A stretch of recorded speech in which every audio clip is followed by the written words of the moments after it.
Hey everyone, welcome back to the channel. In this video, I'll show you how to create a poster in Canva, quickly and easily. Let's get started. First, open the Canva website by going to canva.com. Now on the Canva homepage, go to the search bar and type poster. You'll see lots of poster templates appear. Choose the one you like and click on Customize this template. Now you can edit the poster any way you like. Click on Text to change the name or title.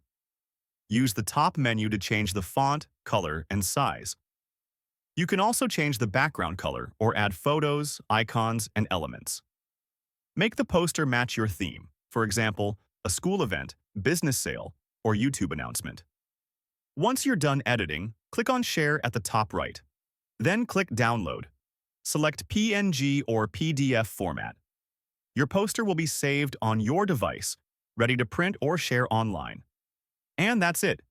Your custom poster is ready in just a few minutes using Canva. If this video helped you, make sure to like, share, and subscribe for more Canva tutorials. See you in the next video.